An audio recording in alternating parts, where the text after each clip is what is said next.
Sir, കേരളത്തിൽ തന്നെ പ്രധാനപ്പെട്ട വിനോദസഞ്ചാര കേന്ദ്രമാണ് മൂന്നാർ.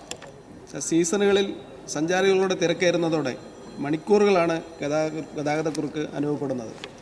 ഇതിന് പരിഹാരമുണ്ടാക്കുന്നതിന് പൊതുമരാമത്ത് മന്ത്രി കൂടിയായിട്ടുള്ള അങ്ങ് ഇടപെടൽ നടത്തുമോ എന്നാണ് സാറിൻ്റെ ചോദ്യം.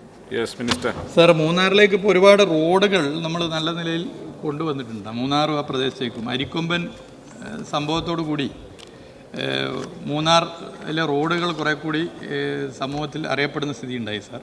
മറ്റ് കാര്യങ്ങൾ എന്തൊക്കെ ചെയ്യാനാകും അതൊക്കെ ചെയ്യുന്നുണ്ട്. ഇടുക്കി ജില്ലയിലെ റോഡുകൾ പൊതുവെ എടുത്ത് പരിശോധിച്ചാൽ കഴിഞ്ഞ 8 വർഷക്കാലം, ഇപ്പോൾ ബഹുമാനപ്പെട്ട എം മണി അങ്കവിടെ ഇല്ല, ഒരു 8 വർഷക്കാലം ഒട്ടേറെ വികസന പ്രവർത്തനം ഇടുക്കി ജില്ലയിൽ നടന്നിട്ടുണ്ട്. റോഡുകളുടെ വികസനവും നമുക്ക് നല്ല നിലയിൽ കൊണ്ടുവരാവുന്നതാണ്.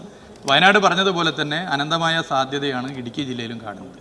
ഇപ്പോൾ ആസ്ട്രോണമി ടൂറിസം എന്നുള്ള ലോകത്തെ ഒരു പ്രധാനപ്പെട്ട ട്രെൻഡാണ് ഈ നക്ഷത്രങ്ങൾ കണ്ടുറങ്ങുക എന്നുള്ളത്. അതിന് പറ്റിയ ഇടമായിട്ടാണ് ഇടുക്കിയെ പറയുന്നത്. അപ്പോൾ അത്തരം സാധ്യതകളെ കൂടി ഉപയോഗപ്പെടുത്തും. പൊതുവേ ചിലപ്പോൾ ചില വിഷമമൊക്കെ വരുമ്പോൾ നക്ഷത്രം കണ്ട് ഉറങ്ങുന്ന ഒരു പ്രത്യേക സുഖമാണ്. അപ്പോൾ അതിന് പറ്റിയ നിലയിൽ നമുക്ക് ഇടുക്കി ടൂറിസത്തെ മാറ്റാൻ സാധിക്കുന്ന കാര്യം കൂടി ആലോചിക്കാവുന്നതാണെന്നുള്ളത് സഭയെ അറിയിക്കുക.